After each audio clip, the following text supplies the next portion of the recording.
I don't think Trump is actually going to get involved in this, but if he does, the next question is, would a U.S. role in taking out their nuclear capabilities inherently take out the Ayatollah? We have no idea. Welcome to The Debrief, where we talk with the Washington Examiner's top journalists about the headlines they're covering and where the story's going next. I'm Sarah Bedford, and I'm here with senior columnist Tim Carney. Tim, the will he or won't he is going on right now with Donald Trump about whether he will take offensive military action against Iran to end what's left of its nuclear enrichment capabilities. And this has really split the MAGA coalition, hasn't it? Absolutely, because in Washington, D.C., there's a whole range of foreign policies that are prominent on the Republican side.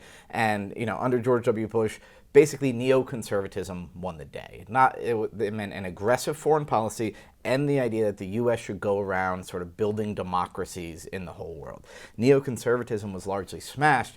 But Donald Trump's view, which I think is pretty close to the sort of median average American, is usually, we are not the world's policeman, but if you mess with us, we'll kill you.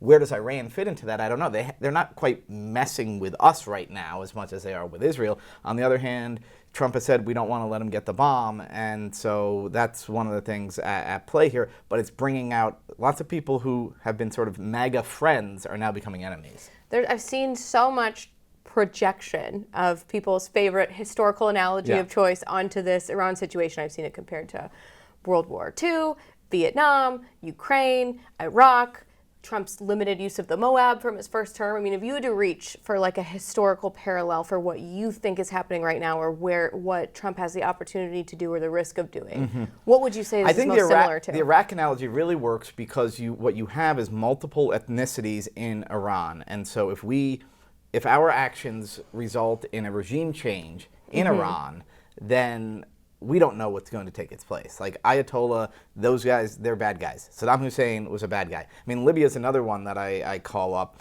and that might be more fitting, because in Iraq we tried to do nation building and we totally failed.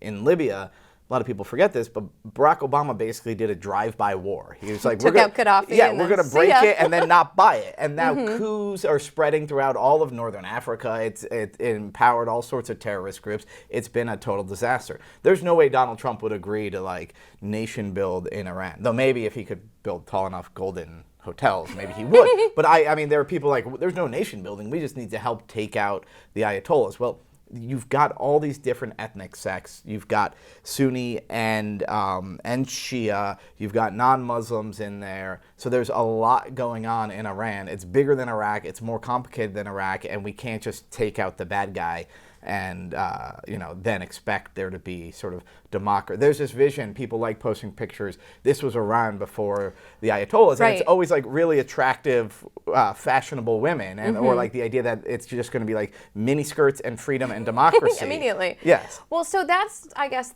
some of the I guess you would call it neoconservative pushback, but some of the people who are saying you could do regime change and you might not have a disaster as bad as Ted Cruz was sort of making this commentary on what we were just discussing off camera, a recent interview with Tucker Carlson, where they discussed regime change. The argument is, one, how could it get any worse than the religious extremism of the current regime? And two, Iran was more technologically advanced and had a more developed economy and more resources than those other countries when the Ayatollah took over, and so maybe there wouldn't be so much building from scratch. So what do you say to those sort of arguments? And so that's a good distinction between Iran and Iraq.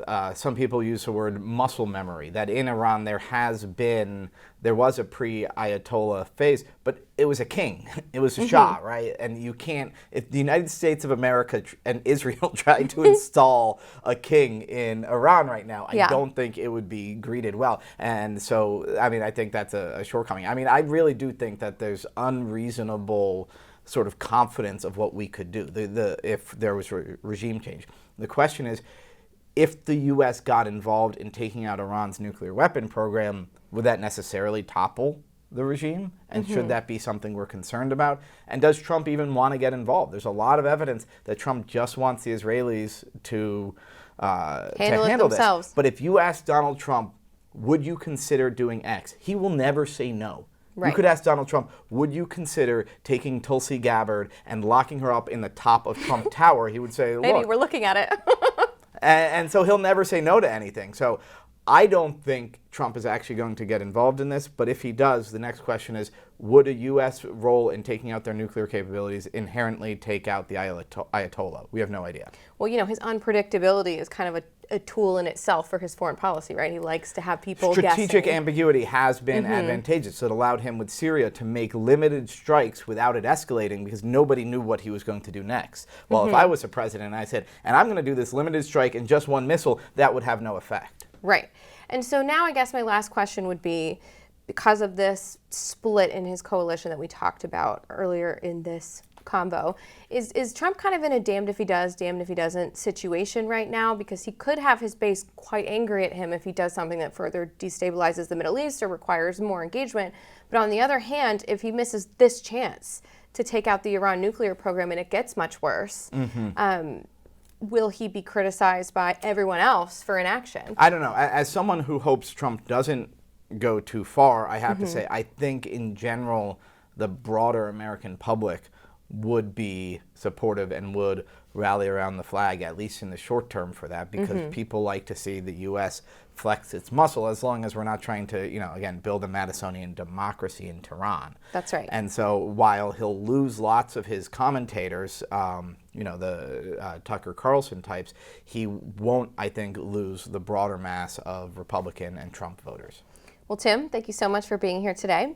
You can get more from Tim and the rest of the commentary team at washingtonexaminer.com.